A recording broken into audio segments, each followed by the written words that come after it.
Hello everyone, my name is Priyanka and we are going to study today chapter 8 of Honeycomb book and the name of this chapter is Fire, Friend and Foe. इससे पहले कि हम ये video start करें मैं एक छोटा सा इंट्रोडक्शन देती हूँ आपको इस लेसन का कि इसमें क्या दिया हुआ है। एक्चुअली ये लेसन फायर के बारे में है कम्प्लीटली। ये हमें ये बताएगा कि हम किस तरह से फायर को मैनेज करके उस पर मास्टरी करके हम उसे अपने लिए यूज़ कर सकते हैं। अगर हम उसे मैनेज करने में फेल हो जाते हैं तो किस तरह फायर एक बहुत बड़ा रीज़न हो सकता है डिस्ट्रक्शन का। सो आइए और क्या क्या दिया हुआ इस लेसन में ये जानने के लिए हम आगे बढ़ते हैं। आपने देखा होगा कि लेसन के टाइटल में दो टर्म्स दिए हुए हैं। फर्स्ट है फ्रेंड और दूसरा है फो। तो फ्रेंड का मतलब हम सभी जानते हैं, हमारे दोस्त।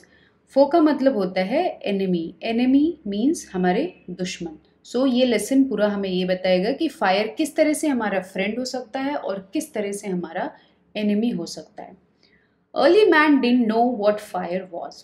अर्ली मैन को, स्टोन एज के लोगों को ये नहीं पता था कि फायर क्या होता था, but he must have seen the damage it could cause. But उन्होंने ये ज़रूर देखा होगा कि कितना डैमेज फायर कॉज कर सकता है। He must have watched lightning and volcanoes. Early man ने वोल्केनोज भी देखी होंगी, उन्होंने लाइटनिंग भी देखी होगी। यहाँ पे थंडर और लाइटनिंग जो स्काई में होती है ड्यूरिंग रेनी सीजन, उसकी बात हो रही है। And volcanoes long before he began to use fire himself. Volcanoes और लाइटनिंग को उन्होंने बहुत पहले देख लिया होगा, इससे पहले कि उन्होंने फायर को टेम करके खुद के लिए यूज़ करना शुरू किया। और फायर यूज़ होनी कब से शुरू हुई थी? फायर यूज़ होनी शुरू हुई थी स्टोन एज से।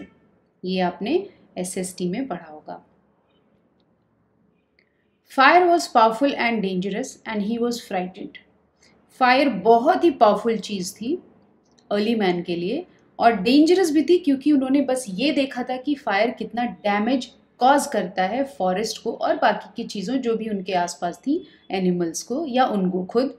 एंड ही वॉज फ्राइटेंड, और अर्ली मैन को फायर से बहुत ही ज़्यादा डर लगा करता था।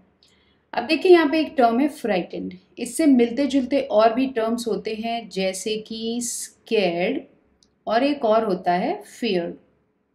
अगर आपको इन तीनों के डिफरेंस पता है तो आप कमेंट सेक्शन में ज़रूर लिखें। और ऐसे ही और वर्ड्स के सिनोनिम्स और एंटोनिम्स जानने के लिए और डिफरेंसेस जानने के लिए इनमें आप इंग्लिश एकेडमी चैनल को ज़रूर सब्सक्राइब करें। Fire may have puzzled early man, but we now know that fire is the result of a chemical reaction. Fire ने पक्का अर्ली मैन को पजल किया होगा, कंफ्यूज किया होगा कि ये है क्या exactly. But now we know, हम अब जानते हैं कि फायर क्या है। It is the result of a chemical reaction. एक बस एक केमिकल रिएक्शन का रिजल्ट है, और ऐसी हमारे आसपास बहुत सी चीज़ें हैं जो केमिकल रिएक्शन का ही रिजल्ट होती हैं। When the oxygen in the air combines with carbon and hydrogen in a fuel, a chemical reaction takes place. अब यहाँ पे राइटर हमें बता रहा है कि कौन से केमिकल रिएक्शन का रिजल्ट है क्या? Fire. When the oxygen in the air combines with carbon and hydrogen, जो हवा की जो ऑक्सीजन है वो जब कंबाइन करती है किससे? कार्बन से और हाइड्रोजन से, इन अ फ्यूल। और एक फ्यूल भी चाहिए होता है इन सभी के लिए। तो फिर एक केमिकल रिएक्शन होता है और उसका रिजल्ट क्या होता है? फायर।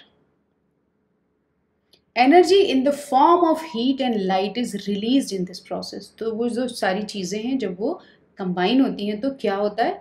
एनर्जी निकलती है in the form of heat and light. So ये देखिए, हीट और लाइट के फॉर्म में एनर्जी जो निकलती है वो ही फायर होती है। This is what we call fire. 3 things are needed to make fire. Writer कहता है कि 3 चीज़ें होती हैं जो फायर क्रिएट करने के लिए ज़रूरी होती हैं। वो क्या है? एक है फ्यूल, दूसरा है ऑक्सीजन और तीसरा है हीट। अगर इन तीनों में से एक भी चीज़ नहीं होगी तो फायर क्रिएट नहीं होगी। Wood, coal, cooking gas and petrol are some examples of fuel. और फ्यूल के एग्जाम्पल्स क्या हैं? एक है वुड यानी कि लकड़ी, कोल यानी कोयला, कुकिंग गैस है एलपीजी जो हम घरों में यूज़ करते हैं। एंड आई एम श्योर आप सभी को एलपीजी का फुल फॉर्म ज़रूर पता होगा, और अगर पता है तो आपको मालूम है कहाँ बताना है? जी हाँ, कमेंट सेक्शन में। And petrol are some examples of fuel, और पेट्रोल भी एक एग्जाम्पल है किसका? फ्यूल का। Oxygen comes from the air. That is why when you blow on smoldering paper, it often bursts into flame. अब देखिए, oxygen हमें कहाँ से मिलता है? वो एयर में हमारे आसपास ही ऑक्सीजन मौजूद होता है, जो कि आग बनाने के लिए, आग जलाने के लिए बहुत ही इम्पॉर्टेंट एलिमेंट होता है। दैट इज़ वाई यही रीज़न है, when you blow on smouldering paper, जब आप किसी स्मोल्डरिंग पेपर मीन्स जो कोई पेपर जो धीरे धीरे जल रहा हो, आप उस पर ब्लो करते हो, आप उस पर फूंक मारते हो, तो क्या होता है? It often burst into flame, वो फ्लेम में चेंज हो जाता है, उससे फ्लेम निकलने लगती है। क्यों? क्योंकि आपने क्या किया? आपने ब्लो करके ऑक्सीजन प्रोवाइड की वो धीरे धीरे जल रहे पेपर को। The third thing needed to make fire is heat, और तीसरी चीज क्या है? हीट। तीसरी चीज फायर बनाने में जो हमें चाहिए होती है वो होती है heat. Fuel and oxygen do not make fire by themselves. अब देखिए, जैसा मैंने पहले बताया, ये तीन की तीनों ही चीज़ें ज़रूरी होती हैं अगर हम फायर क्रिएट करना चाहते हैं।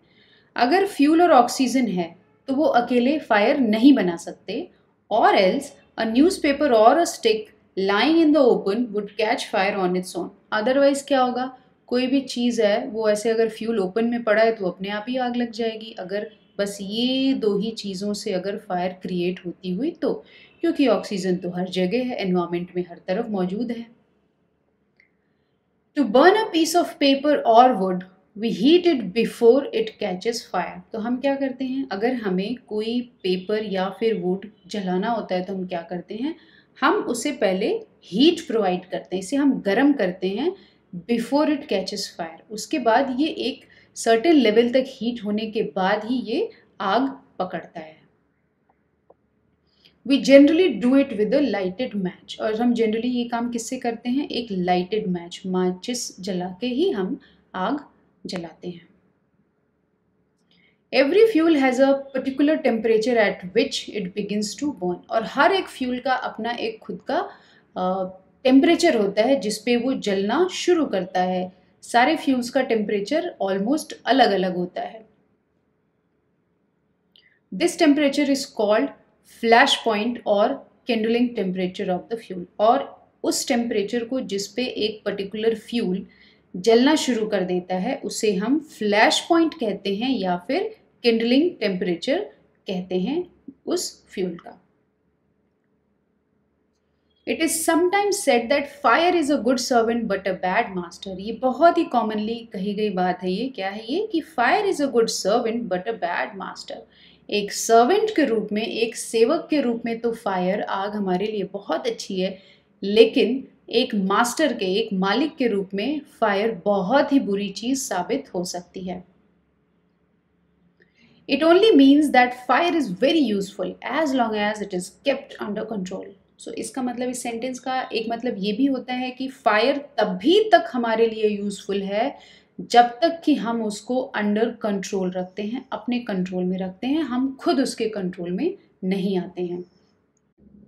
For instance, we use it to cook our food, warm our homes in winter and to generate electricity. For example, हम फायर को किस तरह से यूज़ करते हैं? हम यूज़ करते हैं to cook our food, warm our homes in winter and to generate electricity. अपने घरों को विंटर्स में गर्म रखने के लिए और इलेक्ट्रिसिटी जनरेट करने के लिए हम फायर का यूज़ करते हैं।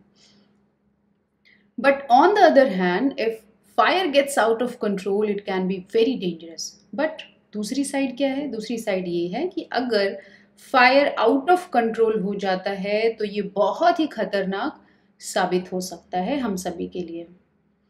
Each year thousands of homes and shops are damaged by fire. हर साल क्या होता है? हजारों घर और शॉप्स फायर के चलते डैमेज हो जाती हैं। Vast areas of forest are also destroyed and hundreds of people are killed or injured. कई बार जंगल के बहुत से बड़े भाग में, एरिया में आग लग जाती है और बहुत से ट्रीज जल जाते हैं, कई बार लोग भी जल जाते हैं और जानवर भी घायल हो जाते हैं और जल जाते हैं। आपने कई बार सुना होगा कि जंगलों में, ऑस्ट्रेलिया में जंगलों में आग लग गई है, या फिर अमेजन के जंगलों में आग लग गई है, और जानवरों को और पेड़ों को बहुत ही भारी नुकसान होता है इन सभी से। Just as 3 things are needed to start a fire, जैसे कि 3 चीज़ों की ज़रूरत होती है फायर स्टार्ट करने के लिए, there are 3 main ways in which a fire can be put out. उसी तरह से 3 तरीके हैं जिनसे कि आग को बुझाया जा सकता है। पुट आउट मीन्स बुझाया जा सकना। In each one of the 3 things needed for burning is taken away. क्या कर सकते हैं हम? जो 3 चीज़ें इंपॉर्टेंट हैं जलने के लिए आग के, उसमें से हम एक चीज़ को अगर हटा देते हैं वहाँ से तो ये भी काम कर सकता है। For example we can take away the fuel. अगर हम फ्यूल को ही हटा दें वहाँ से, अगर हम आग जहाँ पे लगी हुई है वहाँ से फ्यूल को दूर कर दें तो ऑब्वियसली थोड़ा फर्क पड़ेगा। If the fire has no fuel to feed on, no burning can take place. अगर फायर के पास फ्यूल ही नहीं होगा, फायर के पास ईंधन होगा ही नहीं, तो फिर क्या होगा? आग ऑब्वियसली धीरे धीरे कम होती जाएगी और फिर बुझ जाएगी खुद ही। We often let a fire die out simply by not adding more fuel to it. कई बार ऐसा भी होता है, हम क्या करते हैं, कई आग लगी हुई है तो हम क्या करते हैं वहाँ से फ्यूल को ही हटा देते हैं, या फिर उसमें और फ्यूल प्रोवाइड अगर हम ना करें तो ऑब्वियसली क्या होगा? आग खुद ब खुद बुझ जाएगी। The second way of putting out a fire is to prevent oxygen from reaching it. First तरीका था फ्यूल हटा देना, दूसरा तरीका यहाँ पे क्या है? Putting out a fire is to prevent oxygen from reaching it. हम ऑक्सीजन को ही वहाँ पे पहुँचने से रोक सकते हैं। आग जहाँ पे जली हुई है वहाँ पे हम ऑक्सीजन पहुँचने से ही अगर रोक दें तो भी हम आग को जल्दी से बुझा सकते हैं। No supply of oxygen means no fire. ये बहुत ही इंपॉर्टेंट चीज़ है। अगर फायर को ऑक्सीजन की सप्लाई मिलेगी ही नहीं तो ऑब्वियसली आग ही नहीं होगी। Small fires can be put out और smothered with a damp blanket और अ सैक। छोटे मोटे जो आग लगती है, छोटी मोटी आग अगर इधर उधर कहीं लग जाती है तो उसको हम स्मॉदर्ड का मतलब होता है suffocate. Suffocate means lack of oxygen हम यहाँ पे कह सकते हैं। हम उसे एक डैम्प यानी गीले ब्लैंकेट से या फिर कोई बोरी हो उससे अगर हम ढक देते हैं तो उसे ऑक्सीजन नहीं मिलेगी और वो आग ऑब्वियसली बुझने लगेगी। This stops oxygen reaching the burning material. और इससे क्या होता है? अगर हम किसी गीले ब्लैंकेट को या फिर गीले सैक को हम जलती हुई चीज़ पे या जलती हुई जगह पे डाल देते हैं तो इसका रिजल्ट क्या होता है? It stops oxygen reaching the burning material. जलती हुई चीज़ पे ऑक्सीजन पहुंचना रुक जाता है और फिर क्या होता है? आग धीरे धीरे बुझने लगती है। वीडियो का फर्स्ट पार्ट हम यहीं पे ख़त्म करते हैं। सेकेंड पार्ट की लिंक आपको डिस्क्रिप्शन बॉक्स में ही मिल जाएगी। और अगर अभी तक आपने इंग्लिश एकेडमी के चैनल को लाइक और सब्सक्राइब नहीं किया है तो आप कर लें, जिससे आपको लेटेस्ट अपडेट्स मिलते रहें। That was all for this video. Thank you everybody for watching.